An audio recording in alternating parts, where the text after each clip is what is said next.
Muy buenos días, alumnos de quinto año.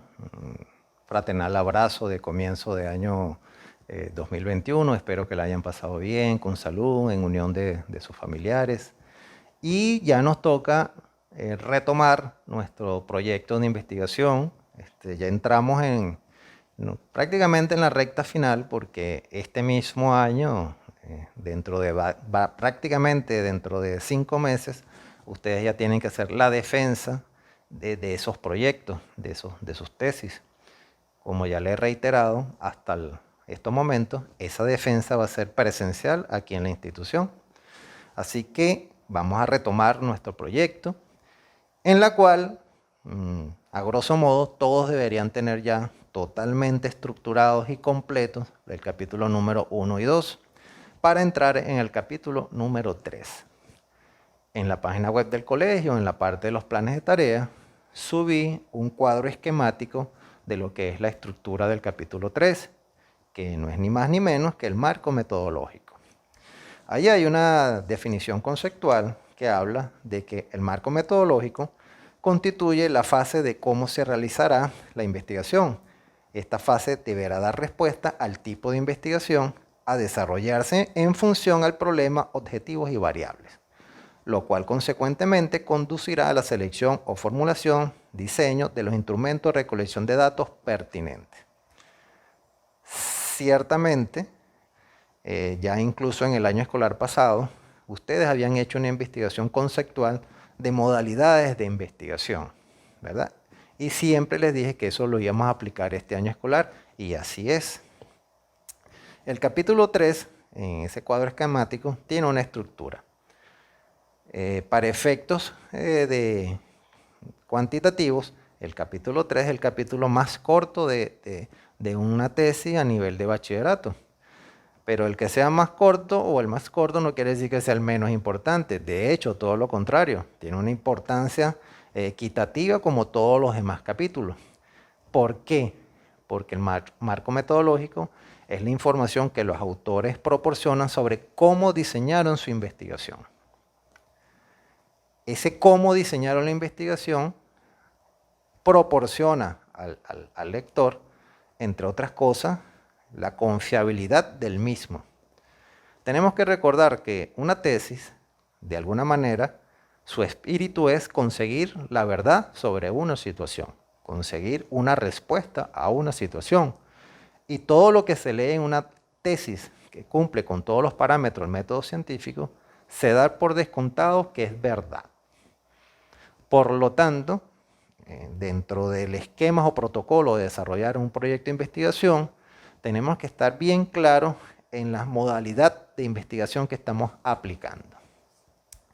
Volviendo al cuadro esquemático, entonces habla de la estructura, donde el capítulo 3 está conformado por tipo de investigación, su modalidad, población, muestra, instrumento de recolección de datos, y puse entre paréntesis si procede, y procedimientos realizados, y también entre paréntesis si procede. ¿Por qué está entre paréntesis el si procede? Porque hay estudios de una modalidad documental que no requieren de un método o un instrumento de recolección de datos. Allí, dentro del cuadro esquemático, habla del tipo de investigación, que es como la tipología de investigación a nivel macro, luego su modalidad, y habla de ciertos tipos. Los que incluyen este cuadro son las modalidades más frecuentes que se utilizan a nivel de estudio de tesis de bachillerato. Y creo que ustedes hicieron una investigación conceptual de cada uno de ellos, como por ejemplo una investigación documental, descriptiva, correlacional, exploratoria, explicativa, proyecto factible, investigación-acción, que esos son los más utilizados a nivel de bachillerato. Retomen esos conceptos, ¿verdad? Que ya lo habíamos visto. Los invito a expandirlos, explorarlos. Es bien interesante ver las aplicaciones de cada una de las tipologías o modalidades de investigación, ¿verdad? Luego vamos a la población, que entre otras cosas delimitan el estudio, en qué población voy a realizar esa investigación, ¿verdad? Luego viene la descripción de la muestra. En este cuadro habla algo muy particular. Dice, es una parte de la población, hablando de la muestra, se estima que un 15% de la población es adecuado para resultados confiables. Si yo estoy tomando como la población el municipio de San Diego y según el último censo estamos hablando de casi 1 millón de personas, dice, bueno, el 15% son 150.000 personas. ¿Cómo voy a encuestar 150.000 personas? Momento. Luego también les digo que en trabajos de bachillerato se ajusta la muestra al nivel de manejo del grupo, porque se sabe que aplicar ese porcentaje en algunos casos es de proporcional. ¿Ok? Entonces, en cada uno de esta estructura, en cada una de esas partes hay que citar el concepto y el autor de ese concepto, y ustedes tienen que explicar el por qué su investigación corresponde a cierta modalidad o a cierto tipo. Hay que agregar, como dice allí, que una investigación puede combinar varias modalidades. Por ejemplo, los trabajos de campo, puede ser un trabajo de campo descriptivo. ¿Qué quiere decir eso? Bueno, que usted se está dirigiendo al sitio donde ocurre el fenómeno y luego va a hacer una descripción del mismo. También puede ser de campo exploratorio. ¿Qué es una investigación exploratoria? Bueno, es toda esa investigación que se hace sobre temas donde se maneja poca información, donde no hay casi información. ¿Por qué es importante hacer determinar la modalidad o tipo de investigación? O sea, realmente es bien importante. Y quisiera apelar a un ejemplo. En estos momentos, donde tenemos una pandemia encima y muchos laboratorios están en esa lucha por conseguir una vacuna, es muy probable que a ustedes les haya llegado un material de lectura por las redes u otros medios sobre los protocolos que han aplicado para desarrollar esas vacunas. Y más o menos, uno ha tenido información que el proceso de las vacunas tiene alrededor de 4 fases, fase 1, 2, 3 y 4, y eso es una metodología. ¿A qué me quiero referir? Bueno, hay vacunas que están en fase 1, hay vacunas que están en fase 3. Entonces usted puede dilucidar, ónchale, es muy probable que, obviamente por razones lógicas, usted no, si en dado caso que me tenga que aplicar una vacuna, yo quiero una que esté en fase 3 o fase 4, no en fase 1. Eso te lo dice la metodología, cuál está en cada fase.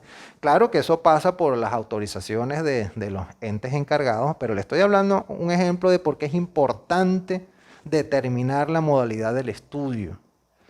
También puedo referir otro ejemplo. En un momento dado, los exámenes médicos que uno se hacía en laboratorios, no todos los exámenes se hacen por la misma metodología. Era frecuente ver que un examen, por ejemplo, de orina, cuando uno le entregaban resultados, aparte del resultado, abajo decía por qué metodología se determinó ese valor que se están obteniendo en ese examen. Y el médico podía suponer si esa metodología era la más cercana a la realidad o si habían otras modalidades de aplicar ese examen. E inclusive muchos médicos, cuando uno lleva una consulta, sugería el laboratorio donde quería que se hicieran ese examen. Y esa sugerencia iba ligada a la metodología que usaban en ese laboratorio. En un tiempo atrás, los exámenes decían por qué metodología se determinó esos valores. Y por la experiencia de los médicos, veían cuáles metodologías eran más cercanas a los valores reales que tenía esa persona. Eso por citar algunos ejemplos del por qué es importante determinar la modalidad. Citando otro ejemplo, cualquiera de las investigaciones que ustedes están haciendo, si hablan de una metodología exploratoria, ya el receptor de la información tiene que suponer que, bueno, que están explorando una problemática y que las conclusiones que generen también son exploratorias. Por lo tanto, cuando tú me dices que una investigación es exploratoria, yo no puedo asumir que esos resultados son 100% viables a la realidad o que corresponden a la realidad, corresponden a ese muestreo que hicieron de una materia exploratoria de la cual hay poca información. Al igual que si me hablan de una investigación totalmente documental, una investigación que es documental quiere decir que no se trasladaron a ningún sitio donde ocurre el fenómeno, que es una investigación que utilizó puro material bibliográfico, y entonces esos son parámetros para determinar la confiabilidad del estudio. Por lo tanto, es importante determinar la tipología o modalidad de la investigación que están desarrollando. Entonces, básicamente, esa es la estructura del capítulo número 3. Le estoy fijando como fecha de entrega de los 3 capítulos. En este caso, como saben, no me gusta recibir capítulos independientes. Si este es el 3, me lo van a entregar conjuntamente con el 1 y el 2. Me lo van a entregar para la semana del 8 de febrero. ¿Ok? De manera tal que las correcciones que se puedan hacer lo hagamos en la segunda quincena de febrero y en marzo entramos directamente con el capítulo número 4. De manera tal que si todo sale como lo está previsto, ya en el mes de abril ustedes tengan ya un trabajo completo y corregido y ya fijarle fecha de su respectiva defensa, que muy probablemente va a ser en el mes de mayo. Entonces, para ello, por favor, apéguense a esta planificación. Los equipos que están un poco rezagados, por favor, pónganle interés, bastante interés.